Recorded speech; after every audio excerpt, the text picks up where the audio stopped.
Welcome to 108 news Telugu బులెటిన్ల ముందుగా headlines. Brunei పర్యటనతో ప్రధాని Modi record, ఘన స్వాగతం పలికిన క్రౌన్ ప్రిన్స్.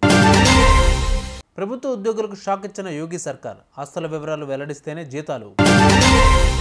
వరద బాధితులకు టీడీపీ నేతల భరోసా, వేమిరెడ్డి ప్రభాకర్ రెడ్డి భారీ విరాళం.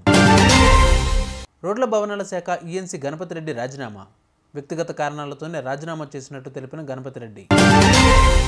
భారత ప్రధాని నరేంద్ర మోడీ బ్రూనై పర్యటనలో ఉన్నారు.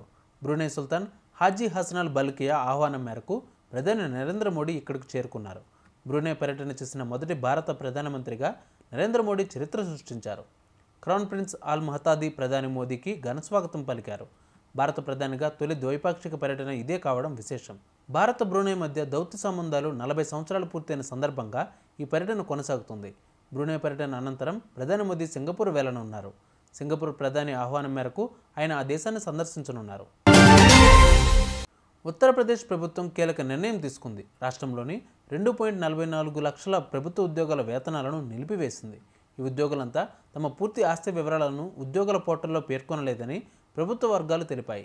దీనితో సీఎం యోగి ఆదిత్యనాథ్ ఆదేశాలతో వారి వేతనాలను నిలిపివేసినట్లు వెల్లడించారు. సీఎం చంద్రబాబు వరద బాధితులను ఆదుకోవాలని అధికారులను ఆదేశించిన విషయం తెలిసిందే. ఈ నేపథ్యంలో వరద బాధితులకు నెల్లూరు టీడీపీ ఎంపీ వేమిరెడ్డి ప్రభాకర్ రెడ్డి ₹1 కోటి సహాయం ప్రకటించారు.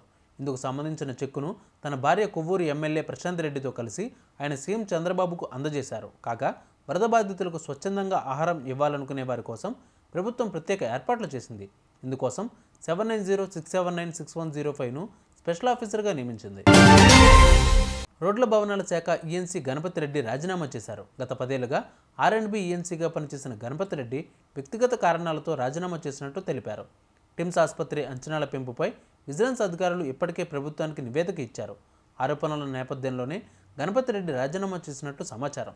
తన రాజీనామా లేఖను ప్రిన్సిపల్ సెక్రటరీ వికాస్ రాజ్కు గణపతి రెడ్డి అందజేశారు. 2017లోనే గణపతి రెడ్డి రిటైర్మెంట్ అయినా 7 ఏళ్లు గత బీఆర్ఎస్ ప్రభుత్వం కొనసాగించింది. ప్రస్తుతం ఉన్న రేవంత్ సర్కార్ కూడా గత 9 నెలలుగా ఈఎన్సీ గణపతి రెడ్డిని కొనసాగించింది.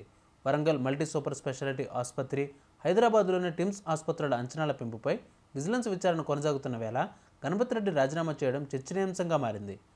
ప్రస్తుతం ఆర్ఆర్ఆర్ బాధితులను గణపతి రెడ్డి చూస్తున్నారు. చూసారుగా ఇవి వాళ్ళ బులెటిన్ అప్డేట్స్. మరిన్ని అప్డేట్స్తో మళ్ళీ మీ ముందుకు వస్తాను. అంతవరకు కీప్ వాచింగ్ 108 న్యూస్ తెలుగు.